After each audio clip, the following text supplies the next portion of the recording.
If you want your recordings to sound cleaner, fuller, and more professional inside Audacity, you're in the right place. In this video, I'm going to show you how to make Audacity sound better using a simple step-by-step process that cleans up background noise, improves the tone, balances the volume, and adds the final polish.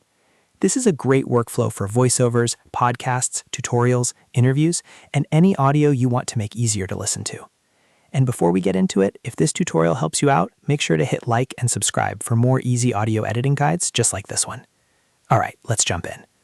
First, we're going to clean the audio, because no amount of EQ or compression can fully fix a noisy recording. Open your project in Audacity and look for a section of the track where there is only silence or background noise. This could be a short pause where you are not speaking. Click and drag to highlight that noise-only section. Then go to Effect, hover over Noise Removal and Repair, and choose Noise Reduction. A small window will open. Click Get Noise Profile. This tells Audacity what the unwanted background noise sounds like, so it knows what to remove from the rest of the recording. After that, select the entire track. You can do this by clicking anywhere on the track and pressing Ctrl+A on Windows or Command+A on Mac. Now go back to Effect, hover over Noise Removal and Repair again, and select Noise Reduction one more time. This time, instead of getting a profile, click OK to apply the cleanup across the full recording. If your audio had a constant hiss, fan noise, room noise, or low-level hum, this step alone can make a huge difference. Next, we're going to improve the tone so the voice sounds richer and clearer. With the track still selected, go to Effect, hover over EQ and Filters, and choose Filter Curve EQ. In the Presets menu, hover over Factory Presets and select Bass Boost. This helps add a little warmth and fullness to the lower end of the voice. Once you've chosen it, click Apply. Now repeat the same process again.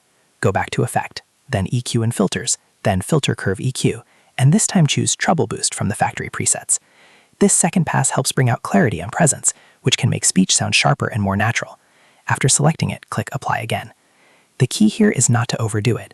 You want your voice to sound enhanced, not exaggerated, so if it starts sounding too heavy or too bright, you can always undo and try a lighter touch. Now that the tone is improved, let's balance the volume so everything sounds more even. Select the track again, then go to Effect, hover over Volume and Compression, and choose Compressor. Compression is what helps reduce the gap between the loud and quiet parts of your audio. In the Compressor window, set the threshold to -16 dB and the ratio to 3:1. These settings help control peaks without crushing the natural sound of your voice. Then click Apply. Once compression is done, your recording should feel more consistent and easier to listen to, especially on headphones or smaller speakers. Finally, we're going to do the last polish step, which is normalization. This helps set a safe final peak level so your audio doesn't clip or distort. With the TREF selected, go back to Effect, hover over Volume and Compression, and choose Normalize.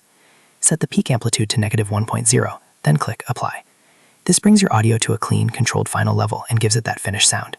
After this step, your Audacity track should sound much cleaner, clearer, and more professional overall. And that's the full process for making Audacity sound better.